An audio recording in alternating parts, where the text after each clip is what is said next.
यदि आप लोग भी तृतीय श्रेणी अध्यापक हैं या फिर पीटीआई शिक्षक हैं, तो यदि आप लोगों का 2 साल पूरा हो चुका है प्रमोशन, जो पीरियड वो पूरा कंप्लीट होने वाला या फिर हो चुका है, तो उसके बाद में आप लोगों को कन्फर्मेशन फॉर्म भरना पड़ता है, यानी कि स्थायीकरण फॉर्म आप लोगों को अप्लाई करना होता है, जिसके कारण से आप लोगों का जो नौकरी है, जो जॉब है, वो जो टीचर वाली जॉब है, वो पूरी तरह से फिक्स हो जाए, यानी कि स्थायी हो जाए। तो इसके लिए आप लोगों को 2 तरह के फॉर्म बने होते हैं, एक तो ऑफलाइन फॉर्म बना होता है, एक ऑनलाइन फॉर्म बना होता है। तो ये जो दोनों फॉर्म है, ये दोनों फॉर्म काफी लगभग सेम है। तो आज की इस वीडियो में आप लोगों को बताने वाला हूँ कि आप लोग किस प्रकार से ऑफलाइन और ऑनलाइन दोनों ही फॉर्म आप लोग स्थायीकरण के लिए अप्लाई कर सकते हैं, किस प्रकार से आप लोग फॉर्म भर सकते हैं, कौन कौन सी जानकारी आप लोगों को उसमें भरनी है और कौन कौन से डॉक्यूमेंट आप लोगों को ऑफलाइन फॉर्म के साथ लगाना है, ये सारी जानकारी आप लोगों को मैं इस वीडियो में बताने वाला हूं। इससे पहले यदि आप लोग मेरे चैनल पर नए हैं तो मेरे चैनल को सब्सक्राइब कर लीजिएगा, ताकि साला दर्पण, staff Indo, SSID, FMS portal से जो भी ऑनलाइन जानकारी होती है उसकी वीडियो मैं आप लोगों को बनाता रहता हूं, तो इसकी जो जानकारी सबसे पहले आप तक पहुंचती रहे और आप लोग हर पल जो है जो ऑनलाइन के प्रति अपडेट रहें। तो देखिए, आपकी स्क्रीन के सामने एक प्रोफेशन ट्रेनिंग के लिए स्थायीकरण हेतु एक ऑफलाइन फॉर्म आप लोगों के स्क्रीन पर दिखाई दे रहा होगा।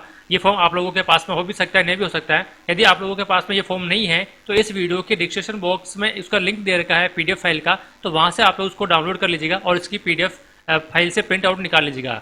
ध्यान रखना, आप लोगों को इसकी 3 कॉपी आप लोग बना सकते हैं। एक कॉपी आप लोगों को पीए कार्यालय में जमा करवानी है, दूसरी कॉपी आप लोग संस्था प्रधान जहां पर आप लोग कार्यरत है, यदि आप लोग उच्च प्राथमिक विद्यालय में कार्यरत है तो उस जगह आप लोगों को जमा करवानी है, और एक कॉपी आप लोग अपने पास में सुरक्षित रख सकते हैं। इसलिए रख सकते हैं कि भविष्य में बहुत सारे जो डॉक्यूमेंट हैं आप लोगों को जरूरत पड़ती है, स्थायीकरण के फॉर्म हो गया या फिर कोई ज्वाइनिंग ऑर्डर हो गया, ज्वाइनिंग ऑर्डर से संबंधित और भी बहुत सारे डॉक्यूमेंट होते हैं, उसकी आवश्यकता पड़ती रहती है। और या फिर इस फाइल में जो भी भविष्य में आने वाले आप लोगों के जो भी डॉक्यूमेंट है आप लोग उस फाइल में लगा सकते हैं, ताकि जो सारा डॉक्यूमेंट है वो एक साथ में हो जाए। तो ये सिंपल सा फॉर्म है, फॉर्म नंबर फर्स्ट। इसका जो पेज है वो बिल्कुल सिंपल सा है, आप लोग इसमें पूरी जानकारी भर दीजिएगा। यहाँ पर नाम, एम्प्लॉय आईडी, जन्म तिथि आप लोगों को यहाँ पर लिखनी है। यहाँ पर मेन इंपोर्टेंट बात मैं आप लोगों को यहाँ पर बताता हूँ। एक तो यहाँ पर देखिए, नियुक्त अधिकारी जो अध्यापक है लेवल फर्स्ट और सेकंड के तृतीय श्रेणी अध्यापक हैं, उनके लिए जो नियुक्त अधिकारी होता है वो विकास अधिकारी होता है। ध्यान रखना आप लोगों को, यहाँ पर विकास अधिकारी आ जाएगा और किस जिले का विकास अधिकारी है वो यहाँ पर आप लोगों को जिले का नाम लिख देना है। आप लोगों को वर्तमान पदस्थापन विद्यालय की कोड और एनआईसी कोड आप लोग यहाँ पर लिख दीजिएगा। उसके बाद में यहाँ पर आप लोगों को शैक्षणिक योग्यता और जो प्रशैक्षणिक योग्यता है वो आप लोगों को यहाँ पर फिल करनी है। उसके बाद में प्रथम नियुक्ति तिथि लिखनी है, आप लोगों को मध्याह्न पूर्व, मध्याह्न पश्चात पर टिक करना है, जिला ब्लॉक लिख दीजिएगा। प्रथम नियुक्ति आदेश क्रमांक यहाँ पर आप लोगों को लिखना है। जो प्रथम नियुक्ति आदेश क्रमांक है वो आप लोगों को, क्योंकि हमारा नियुक्ति अधिकारी जो विकास अधिकारी होता है, तो आप लोगों को विकास अधिकारी के जो आदेश क्रमांक है, जो दिनांक है, यहाँ से आप लोग उसको लिख सकते हैं। रिसफल हुआ तो लिखना है, वरना आप लोग उसको खाली छोड़ देना है। उसके बाद में यहाँ पर आप लोगों को मेरिट नंबर या फिर रिवाइज मेरिट नंबर यदि हुआ तो आप लोग यहाँ पर लिख सकते हैं। स्थायीकरण की प्रस्तावित स्थिति, अब आप लोगों को यहाँ पर अपना जो फिक्सेशन होने वाला है, स्थायीकरण होने वाला है, उसकी डेट आप लोगों को यहाँ पर लिखनी है। एक चीज मैं आपको यहाँ पर बता देता हूँ, यदि आपकी ज्वाइनिंग डेट मध्याह्न पूर्व हुई है तो यहाँ पर वही डेट आएगी जिस दिन आपकी ज्वाइनिंग हुई है। जैसे कि मान लीजिए आपकी ज्वाइनिंग यदि 4 जून 2022 को हुई है मध्याह्न पूर्व, तो आप लोगों को यहाँ पर 4 जून 2024 आप लोगों को यहाँ पर लिखना है स्थायीकरण की प्रस्तावित तिथि में। यदि आप लोगों की ज्वाइनिंग डेट 4 जून 2022 मध्याह्न पश्चात है तो अब आप लोगों को यहाँ पर 5 जून 2024 यहाँ पर स्थायीकरण की प्रस्तावित तिथि लिखनी है। यानी कि यदि मध्याह्न पश्चात होता है तो आगे वाला जो दिन है वो स्थायीकरण की प्रस्तावित तिथि मानी जाती है। उसके बाद में यहाँ पर आपको स्थायी एड्रेस और पिन या मोबाइल नंबर आप लोग यहाँ पर लिख दीजिएगा। यहाँ पर आप लोग उसका सिग्नेचर कर दीजिएगा।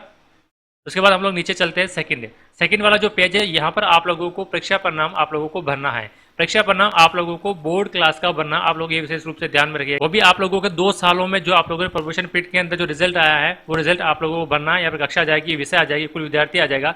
यहाँ पर आप लोगों को ग्रेड लिख दीजिएगा और परिणाम प्रतिशत लिख दीजिएगा। इसी तरह से सेकंड ईयर का भी आप लोगों को जो परीक्षा परिणाम है उसकी परीक्षा परिणाम की एंट्री करनी है। ध्यान रखना, देखिए यहाँ पर नोट दिया गया है कि कक्षा 5 और 8 के परीक्षा परिणाम की प्रविष्टि में उस कक्षा में एबीसी ग्रेड प्राप्त करने वाले विद्यार्थियों का प्रतिशत अंदाज करना है। यानी कि आप लोग ये कक्षा 5 और कक्षा 8 पढ़ा रहे हैं तो उसमें उसकी जो परीक्षा परिणाम रहा है उसकी जानकारी आप लोगों को यहाँ पर फिल करनी है। उसके बाद में यहाँ पर आपका नाम, पद और विषय यहाँ पर लिख दीजिएगा। यहाँ पर आपके संस्था प्रधान और पीओ के सिग्नेचर हो जाएंगे। उसके बाद चलते हम आगे। परीक्षा काल के लिए उपयोग भी लेगी आकस्मिक काल, यानी कि आप लोगों ने 2 साल तक जो सीएल ली थी उसकी डिटेल आप लोगों को यहाँ पर बननी है। ध्यान रखना, जो सीएल है आप लोगों को joining date to joining date बननी है, ना कि जुलाई से जून तक आप लोगों को बननी है। ज्वाइनिंग डेट से लगाकर ज्वाइनिंग डेट तक जब आपको 2 साल पूरे हो चुके हैं उसकी जो सीएल की जानकारी आप लोगों को बननी है। यहाँ पर ये प्रथम वर्ष के लिए होगा और यहाँ पर यह द्वितीय वर्ष के लिए होगा, दोनों ही अलग अलग यहाँ पर दिए गए हैं। तो यानी कब से कब तक आप लोगों ने सीएल ली थी या कुल संख्या आ जाएगी, यानी अब दिनांक लिखनी है यहाँ पर और यहाँ पर भी कब तक ली थी आपने सीएल, 1 दिन के लिए, 2 दिन के लिए, आधा दिन के लिए, तो जो भी आप लोगों ने सीएल ली है यहाँ से आप लोग उसको फिल कर दीजिएगा। सेकंड वर्ष में भी आप लोगों को इसी प्रकार से जो सीएल की जानकारी आप लोगों को भरनी है। अब देखिए उसके बाद में यहाँ पर आकस्मिक अवकाश कैलेंडर के अनुसार ये भी डिटेल आप लोग भर सकते हैं, यानी कि ये जुलाई से जून वाला फॉर्मेट हो चुका है, आप लोग उसको भी भर सकते हैं। उसके बाद नीचे यहाँ पर जहाँ पर जरूरी सिग्नेचर है आप लोग सिग्नेचर करवाकर पहले से आप लोग रख लीजिएगा। अब उसके बाद में आप लोगों ने सीएल के अलावा यदि कोई दूसरा अवकाश लिया है, जैसे प्रसूति अवकाश है, व्यतीत अवकाश है, असाधारण अवकाश है, अवैतनिक अवकाश है, उपार्जित अवकाश है, और कोई भी दूसरे यदि आप लोगों ने लिए हैं तो कब से कब तक लिए है और कुल संख्या कितनी है यहाँ पर आप लोगों को लिख देनी है।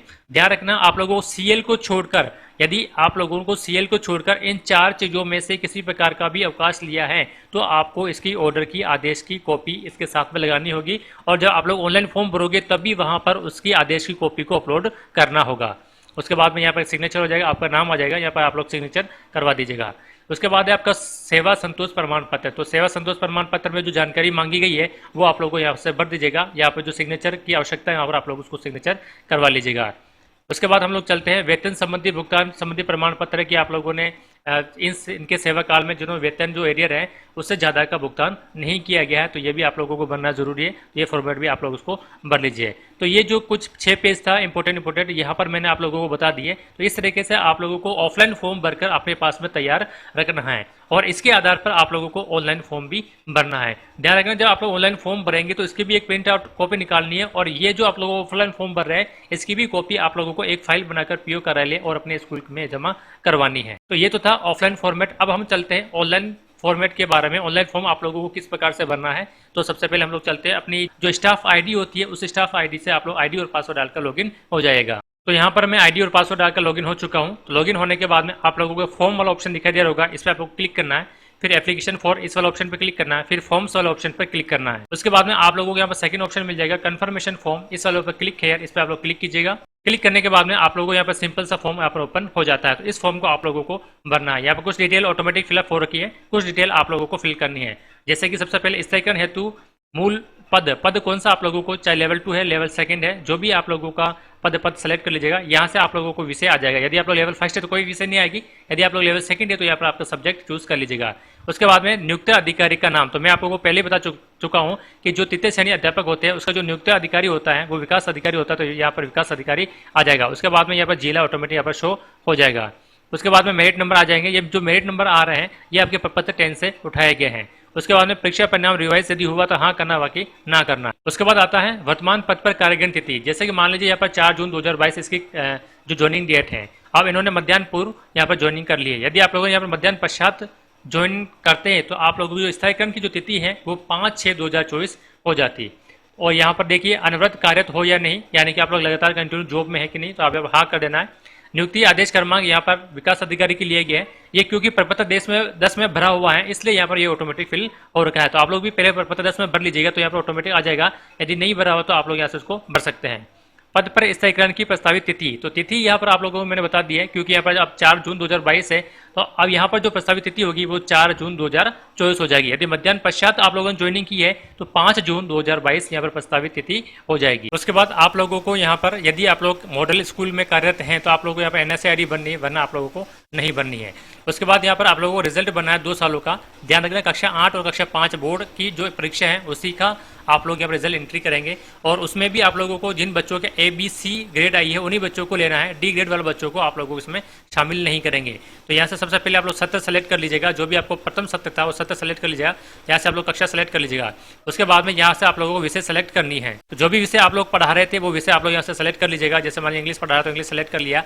अब छात्र संख्या यानी कि छात्रों की संख्या आप लोगों को यहाँ पर लिखनी है। आपकी कक्षा में कुल कितने छात्र वो छात्र यहाँ पर आप लोग लिख दीजिएगा, और आप लोगों को ABC ग्रेड वाले विद्यार्थियों की संख्या गिनकर आप लोगों को उसका जो परसेंटेज निकाल के आप लोग यहाँ पर लिख दीजिएगा। उसके बाद में सेव कर दीजिएगा। इसी तरह से फिर सेव होने के बाद फिर से एक नया टैब ओपन हो जाएगा। यहाँ से आप लोग अगले सत्र का जो रिजल्ट है रिजल्ट यहाँ पर एंट्री कर सकते हैं। कार्मिक का सेवा विवरण यहाँ पर आपके सामने शो हो रहा है। ये प्रपत्र 10 में भरा हुआ है इसलिए यहाँ पर शो हो रहा है। यदि आपके यहाँ पर खाली शो हो रहा है तो आप लोगों को पहले प्रपत्र 10 को कंप्लीट करवाना होगा। सबसे मेन चीज यहाँ पर आप आ जाती है कि उपभोग किए गए अवकाश का विवरण। यहाँ पर आप लोगों को विशेष रूप से ध्यान रखना है और सही तरीके से आप लोगों ने जो सीएल है और सीएल के अलावा जो भी दूसरा आप लोगों ने अवकाश लिया है उसकी जानकारी आप लोगों को दिनांक वाइज आप लोगों को भरनी है। तो जो भी अवकाश आप लोगों ने लिया है उसको डे टू डेज वाइज एक बार आप लोग नोट कर लीजिएगा, चाहे तो आप लोग ऑफलाइन फॉर्मेट में आप लोग भर लीजिएगा और ऑफलाइन फॉर्मेट को देखते हुए आप लोगों को यहाँ पर जो फॉर्म है वो फॉर्म आप लोगों को यहाँ पर जो सीएल है सीएल आपको यहाँ पर बननी है। जैसे मान लीजिए मैंने पहले बता चुका हूँ कि आकस्मिक अवकाश के अलावा आप लोगों ने जितने भी अवकाश लिए हैं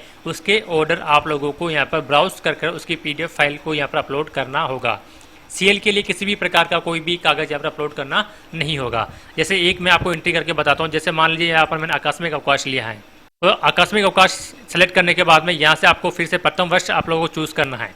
अब यदि आप लोगों ने आधे दिन का अवकाश लिया यानी कि हाफ सीएल लिए तो आपको उस पर टिक कर दीजिएगा और तारीख क्या आ जाएगी। मान लीजिए कि जैसे कि आपने 2 जुलाई को आप लोगों ने हाफ सेल ली है तो ऐसा हाफ सेल टिक कर लीजिएगा और 2 जुलाई यहाँ से सेलेक्ट हो जाएगी और आगे भी 2 जुलाई ही आएगी, ध्यान रखना, क्योंकि आप लोगों ने हाफ सेल लिए तो आधे दिन का अवकाश में वही डेट आप लोगों को यहाँ पर आ जाएगी और कुल संख्या यहाँ पर ऑटोमेटिक आ जाएगी और उसके बाद में आप लोगों को यहाँ पर सेव कर देंगे। जैसे आप लोग उसको सेव करेंगे नेक्स्ट वाला जो और फिर से एक ऑप्शन यहाँ पर ओपन हो जाएगा, यानी कि फिर से आकस्मिक अवकाश बनने के लिए इस प्रकार का एक फॉर्मेट ओपन हो जाएगा। यदि आप लोगों ने हाफ डे नहीं लिया है, फुल डे लिया है, तो फुल डे के लिए आप लोग यहाँ पर सिंपल सा जो डेट है वो डेट से यहाँ पर सेलेक्ट कर लीजिएगा कि आप लोगों ने कौन कौन सी डेट को यहाँ पर जो सीएल ली है। जैसे मान लीजिए आप लोगों ने 6 तारीख को सीएल ली है, अब आपने एक दिन ली है तो 6 तारीख ही आ जाएगी। अब यदि आप 2 दिन ली तो 7 तारीख आ जाएगी और 3 दिन ली तो 8 तारीख आ जाएगी। अब यदि इस बीच में सीएल में लगातार में यदि कोई 1 या 2 राजकीय अवकाश आता है या फिर संडे आता है तो आप लोग क्या करेंगे, संडे से पहले या फिर राजकीय अवकाश से पहले तक कि सीएल एक में काउंट कर लीजिए, फिर राजकीय अवकाश को छोड़ दीजिएगा और उसके बाद में जो डेट आती है उस डेट को वापस से आप इसको फिल कर लीजिएगा और उसके बाद में इसको यहाँ पर सेव कर दीजिएगा। ये तो थी आकस्मिक अवकाश के बाद। इस तरह से आप लोगों को प्रथम वर्ष के जितने भी आपने आकस्मिक अवकाश लिए वो भरने हैं। फिर से आप लोगों को आकस्मिक अवकाश सेलेक्ट करना है, उसके बाद में आप लोगों को द्वितीय वर्ष सेलेक्ट करना है और जैसे आप लोगों ने प्रथम वर्ष के आकस्मिक अवकाश भरे थे उसी तरह से द्वितीय वर्ष के भी आकस्मिक अवकाश आप लोगों को यहाँ पर भरने हैं। एक चीज मैं आप लोगों को यहाँ बता देता हूँ, यदि किसी शिक्षक ने आकस्मिक अवकाश के अलावा दूसरा भी कोई अवकाश लिया है, लगातार छुट्टी पर रहा है, तो पहले तो क्या नियम था, 30 दिन का नियम था कि आप लोग यदि 30 दिन तक लगातार अवकाश पर रहते हैं तो आपका जो स्थायीकरण है वो आगे नहीं कर सकता है। लेकिन अब इसको नियम को चेंज कर दिया गया, अब 90 दिन कर दिया गया है। यानी कि आप लोग यदि 90 दिन तक लगातार अवैतनिक अवकाश पर रहते हैं यानी कि WPL रहते हैं तो आपका आगे जो स्थायीकरण है वो आगे नहीं कर सकता है। जैसे ही आप लोगों ने 90 दिन पूरे कर लिए और 91 दिन हो चुका है तब आप लोगों का जो स्थायीकरण है वो स्थायीकरण आगे खिसक जाएगा। अब 90 दिन तक प्लस एक दिन 91 दिन हो चुका है तो एक दिन आपका आगे नहीं खिसकेगा, पूरा का पूरा 91 दिन आप लोगों का जो स्थायीकरण है वो आगे खिसक जाएगा, कंफर्मेशन आगे खिसक जाएगा। ये आप लोगों को विशेष रूप से ध्यान में रखना है और इसके जो आदेश है आप लोगों को इसमें अपलोड भी करने होंगे। अब आकस्मिक अवकाश के अलावा आप लोगों ने किसी प्रकार का अवकाश लिया है, चाहे पितृत्व अवकाश हो, चाहे प्रसूति अवकाश हो, उसके बाद में उपार्जित अवकाश हो गया, या सदन अवकाश हो गया, अवैतनिक अवकाश हो गया, तो कोई सा भी अवकाश आप लोग में एक बताता हूँ आप लोगों को एग्जांपल के। जैसे मान लीजिए मैंने अवैतनिक अवकाश लिया तो अवैतनिक अवकाश सेलेक्ट कर लूंगा। उसके बाद में यहाँ पर आप लोगों ने अवैतनिक अवकाश कहाँ से कहाँ तक लिया वो डेट यहाँ पर आ जाएगी और कुल संख्या यहाँ पर ऑटोमेटिक आ जाएगी। उसके बाद में जो आप लोगों ने अवैतनिक अवकाश का जो ऑर्डर है वो ऑर्डर आप लोगों को यहाँ पर अपलोड करना होगा। पीओ यदि जारी करता है तो पीओ वाला ऑर्डर हो जाएगा। यदि आप लोगों को डीओ से कोई ऑर्डर जारी होता है तो डीओ का जो ऑर्डर है वो यहाँ से आप लोगों को अपलोड करना होगा और उसके बाद में आपको यहाँ पर सेव कर देना होगा। तो इस प्रकार से ये जो पूरा कन्फर्मेशन का फॉर्म है आप लोग इस प्रकार से ऑफलाइन और ऑनलाइन दोनों ही तरीके से आप लोग उसको भर दीजिएगा। ऑनलाइन फॉर्म भरने के बाद में आप लोग यहाँ पर फाइनल सबमिट पर क्लिक कर देना है। जैसे आप लोग फाइनल सबमिट पर क्लिक करते हैं तो आप लोगों को रेफरेंस नंबर यहाँ पर शो हो जाता है। अब ये जो रेफरेंस नंबर है इस रेफरेंस नंबर को आप लोग ट्रैक भी कर सकते हैं, क्योंकि जैसे ही आप लोग इस फॉर्म को फाइनल सबमिट करेंगे तो जो फॉर्म है आपके पीओ की स्कूल की पीओ की आईडी के सर के पास में चला जाएगा। वहाँ से वो जो सर हैं आप लोगों ने जो ऑफलाइन फॉर्मेट और इस फॉर्म को जब भरोगे उसका भी प्रिंट आउट आप लोगों को निकालना है और जहाँ भी जरूरी जो सिग्नेचर है वो सिग्नेचर करवा कर आप लोग पीओ कार्यालय में जमा करवा दीजिएगा। अब पीओ कार्यालय से जो आप लोगों ने ऑफलाइन फॉर्म भरा है उसकी पूरी एक पीडीएफ फाइल बनाएगा और जो पीओ सर है जब उसके आईडी से आप लोगों को आगे फॉर्म को अप्लाई भेजेगा तो वहाँ पर एक ऑप्शन आता है पीडीएफ फाइल अपलोड करने का। तो जो ऑफलाइन फॉर्म आप लोगों ने भरा है वो ऑफलाइन फॉर्म की पीडीएफ बनाकर पीओ सर उस फॉर्म में जो आप लोग आगे भेजेगा डीओ के पास में तो वहाँ पर उसकी पीडीएफ बनाकर अपलोड कर देगा। तो यदि आप लोगों को अपने फॉर्म को ट्रैक करना है कि आप लोगों का फॉर्म कहाँ तक पहुँचा है, डीओ लेवल तक पहुँचा है या फिर पीओ लेवल तक पहुँचा है, तो फिर से आपको क्या करना है, फॉर्म वाला ऑप्शन में जाना है और यहाँ पर फॉर्म पे क्लिक कर देंगे। यहाँ पर देखिए ट्रैक वाला ऑप्शन दिखाई दे रहा होगा, इस ट्रैक वाला ऑप्शन पे आपको यहाँ पर सिंपली क्लिक करना है। यहाँ से आप लोगों को फॉर्म सेलेक्ट करना है, कन्फर्मेशन फॉर्म सेलेक्ट कर दीजिएगा और उसके बाद में यहाँ पर आप लोग कन्फर्मेशन एप्लीकेशन नंबर 1 सालाना दर्पण फर्स्ट वाला आप चूज कर सकते हैं। उसके बाद आप गो पे क्लिक करेंगे तो जैसे आप लोग फर्स्ट वाले चूज पे क्लिक करेंगे तो यहाँ पर ऑटोमेटिक आपके फॉर्म की जो डिटेल है वो यहाँ पर आपके स्क्रीन के सामने शो हो जाएगी। इससे आप लोग पता कर सकते हैं कि आप लोग जो फॉर्म है पीओ लेवल पर हैं या फिर डीओ लेवल पर हैं। तो इस प्रकार से आप लोग ऑफलाइन और ऑनलाइन दोनों ही तरीके से फॉर्म अप्लाई कर सकते हैं। मैंने इस वीडियो में आप लोगों को पूरी जानकारी दे दी है। और भी यदि कोई समस्या है तो आप लोग कमेंट बॉक्स में पूछ सकते हैं। पूरी कोशिश करेंगे कि आपके सवालों का जवाब देने की।